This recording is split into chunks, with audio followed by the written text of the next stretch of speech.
Welcome back. You're watching Battleground 2018, where we get you all the news related to the 5 poll-bound states. And before we get on to our big story, first up, a look at the top election headlines.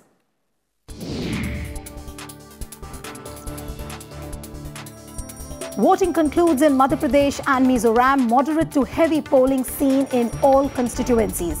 MP records 65.5% voter turnout and Mizoram 71%.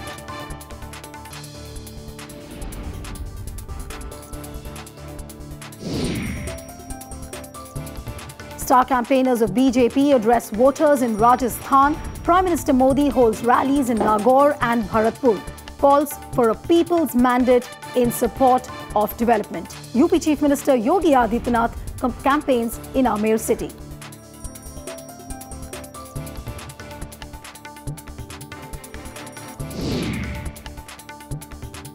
Respect Our Rights is the call of the third gender in Telangana. Meet their candidate Chandramukhi, who is contesting the assembly polls to sensitize the society and spread awareness about the concerns of her community.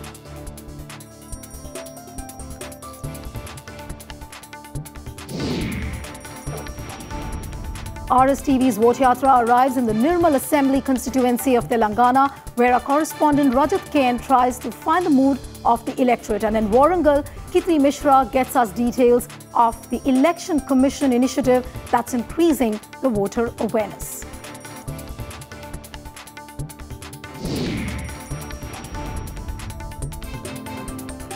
And our big story today, a look at how the two states of Madhya Pradesh and Mizoram voted in the elections today. Our correspondents on the ground, Navikram Singh in Bhopal and Akhilesh Suman in Aizawl, tell us all about the highlights of the voting.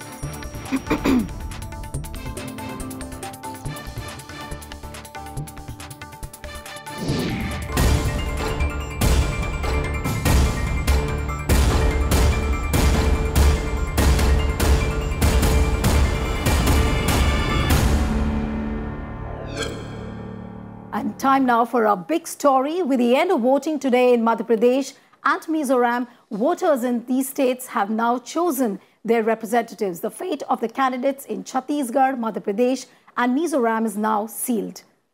Chief Minister Shivraj Singh Chauhan is seeking a 4th consecutive term in Madhya Pradesh. Fighting from Budni seat, the Congress party is seeking to dethrone the BJP. However, in the run-up to the elections, the party was plagued by reports of infighting within. Election Commission says over 74% voters exercised their franchise in the state.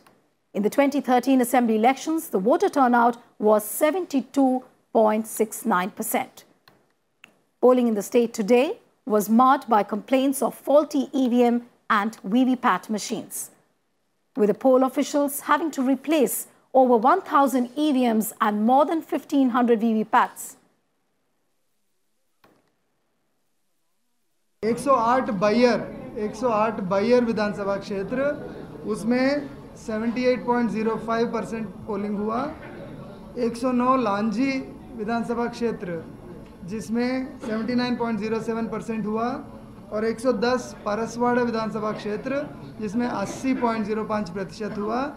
ये सभी नक्सल प्रभावित क्षेत्र होने के कारण और दूरस्थ क्षेत्र होने के कारण इसमें सबसे पहले हमने चुनाव को कंप्लीट कराया था 3 बजे आज दोपहर, और यहाँ पर भी शांतिपूर्ण मतदान संपन्न हुआ और बहुत अच्छी वोटिंग परसेंट यहाँ हुई है।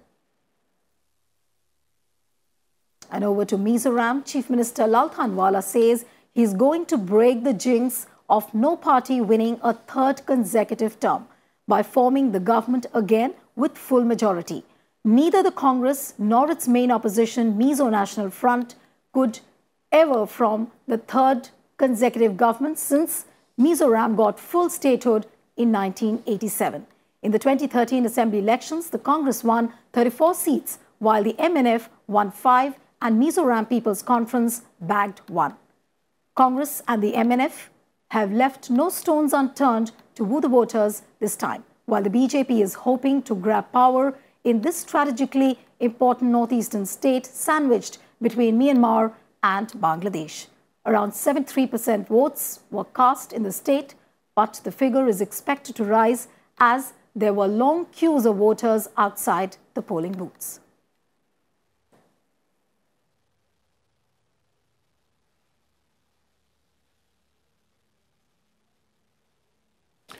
So the polling percentage is still to be estimated, but as the figures coming in now, the polling is almost getting over in the two states of Mizoram and Madhya Pradesh. Now let's go across to our reporters who are joining us from the two states. Navikram joins us from Bhopal and Akhilesh Suman joins us from Aizawl. Navikram, coming to you first. आज बहुत सारी खबरें faulty EVMs को लेकर मिली थी, कुछ हिंसा की भी खबरें आई थी, तो क्या आपको ग्राउंड से क्या खबरें आ रही हैं? कितने ऐसे वारदातें आपको सुनाई पड़ी?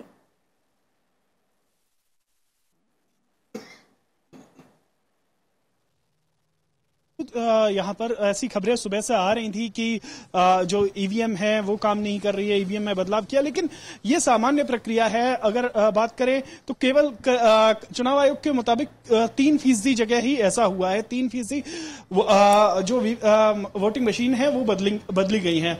अगर नीलू आपको याद हो, पिछले चुनाव में, कर्नाटक चुनाव में ये आंकड़ा करीब 7% था, तो ये एक सामान्य प्रक्रिया है। हालांकि जब कांग्रेस नेता कमलनाथ ने ट्वीट किया ईवीएम को लेकर तो चुनाव आयोग ने उसका जवाब भी दिया, तो मामला तूल पकड़ा। लेकिन ये एक सामान्य प्रक्रिया है। करीब 2%, 3% जो ईवीएम है वो बदली जाती हैं, क्योंकि कई बार हैंडलिंग में दिक्कत होती है, कई बार और दूसरी तरह के टेक्निकल प्रॉब्लम होते हैं। इस वजह से ये एक सामान्य प्रक्रिया है। जी नविक्रम, जो अब तक जानकारी मिल रही है वोटिंग परसेंटेज को लेकर, पिछली बार के मुकाबले मध्य प्रदेश में करीब 7% के आसपास मतदान कम दिख रहा है। कोई खास वजह, क्योंकि आपने पूरे मध्य प्रदेश का दौरा किया, अलग अलग संभाग में आप गए हैं?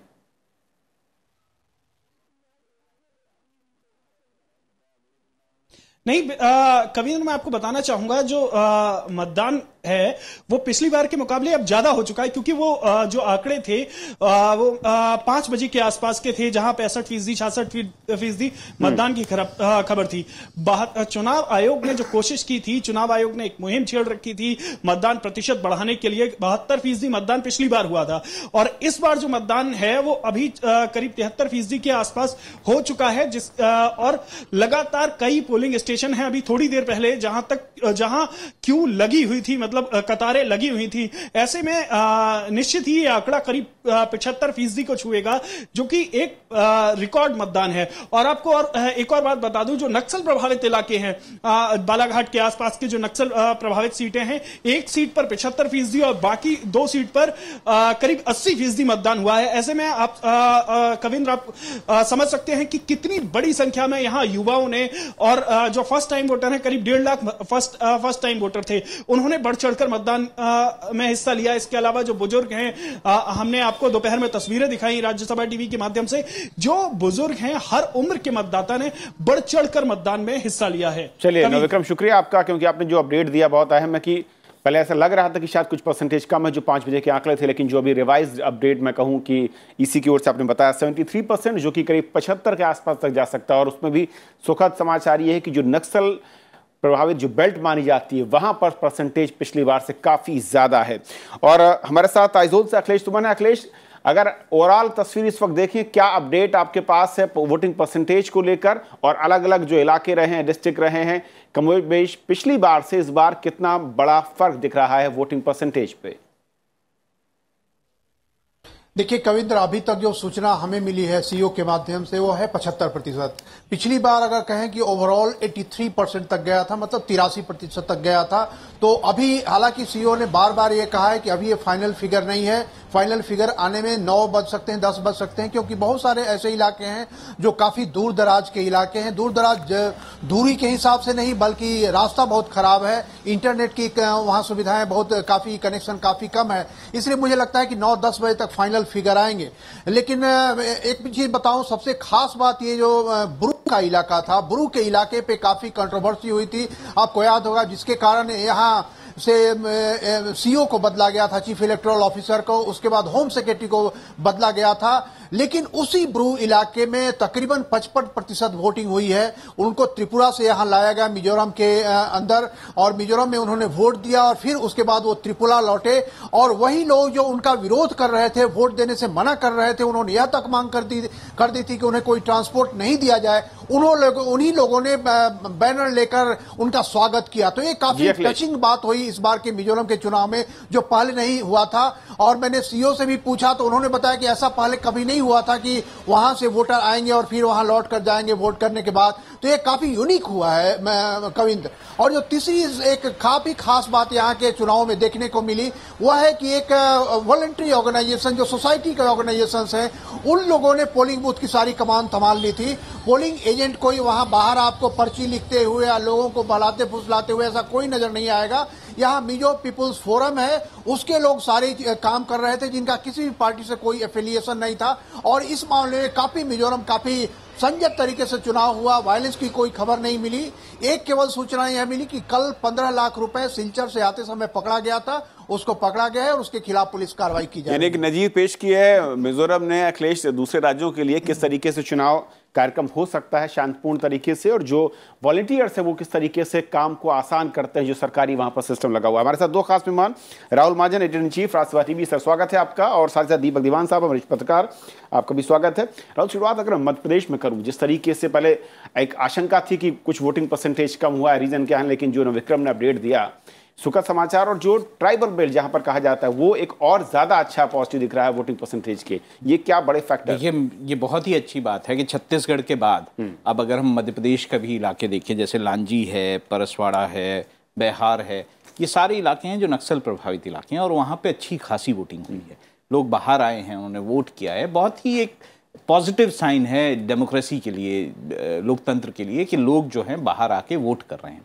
इसके साथ साथ देखिए, इस बार अगर आप देखें, जैसे कि हमारे जो संवाददाता हैं वो भी बता रहे थे कि लोगों ने बाहर आके वोट किया है। अब ये किस ओर जाएगा ये कहना मुश्किल है, लेकिन लोग बाहर आए हैं, उन्होंने खुद आके अपना वोट डाला है। उन्होंने एक विश्वास जताया है कि हम जिस कैंडिडेट को चाहते हैं, हम उसको चुनना चाहते हैं, उसके लिए हम बाहर आके वोट कर रहे हैं। तो लोगों के मन में ये बिल्कुल साफ है कि वो क्या करने जा रहे हैं चुनाव में। लेकिन जब भी ज़्यादा मात्रा में, राहुल, जब लोग निकल कर आते हैं और अपना वोट डालते हैं, तो अब नॉर्मली इतनी सारी इनिशिएटिव्स जो इलेक्शन कमीशन ने ली हैं, तो इलेक्शन कमीशन के जो इनिशिएटिव्स हैं उसका तो एक सक्सेसफुल इंडिकेशन है ही, लेकिन साथ में ही जो पीपल्स पार्टिसिपेशन है उसके लिए आप क्या कहेंगे?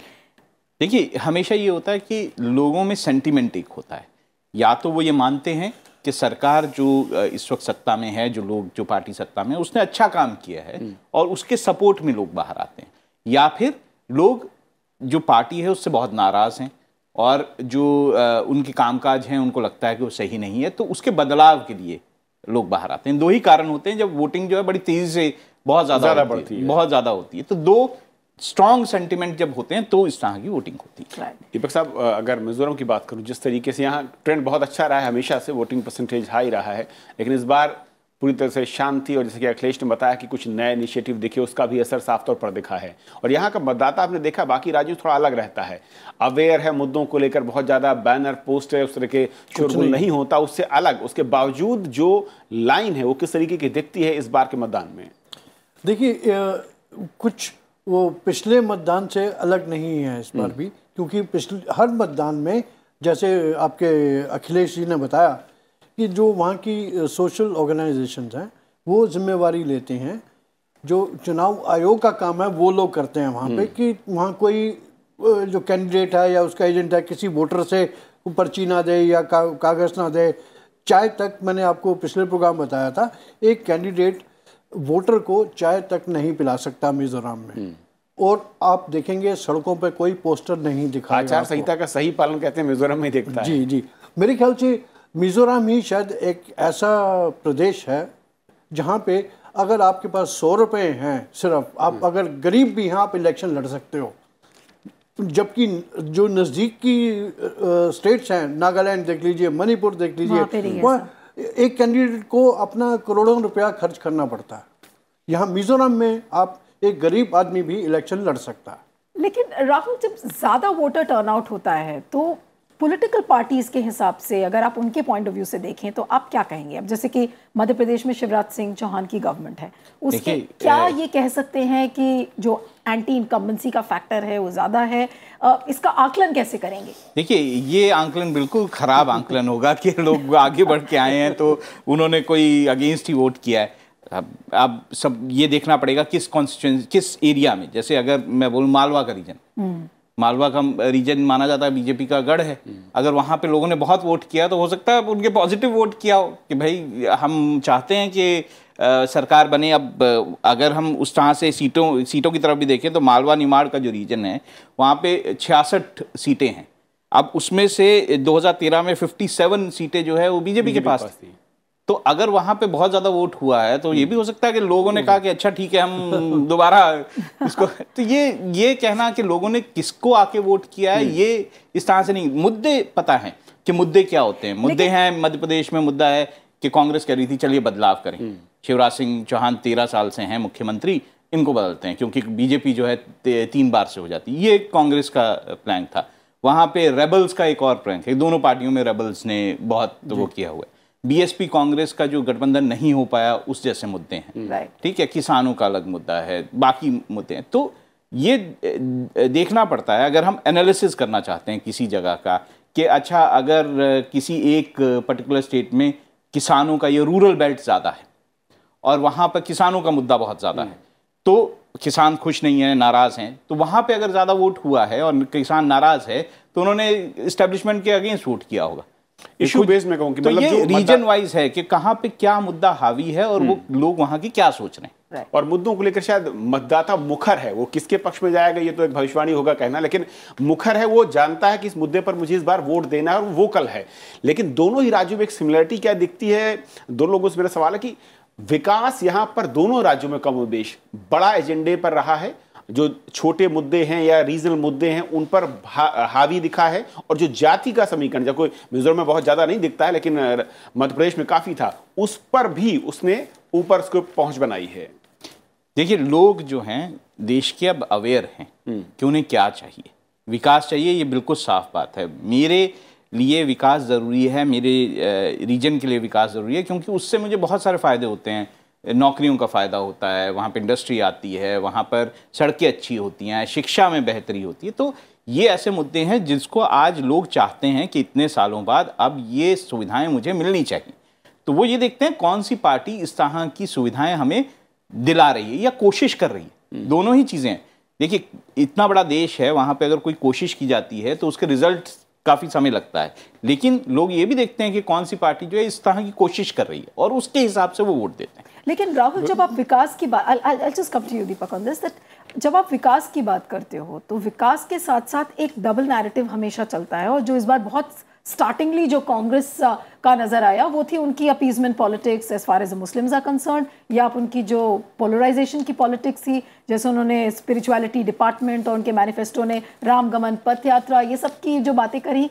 तो वोटर के माइंड पर क्या इंप्रेशन जाएगा जो एक कांग्रेस जो पहले जिस तरह से चुनाव करती थी और इस बार जिस तरह से वो उसने वोटर्स को रीच आउट किया है, क्या कोई फर्क नजर आता है 2018 के इलेक्शंस में और पिछले इलेक्शंस में? इसका बहुत बड़ा एग्जांपल मिजोरम है, आप एग्री करेंगे।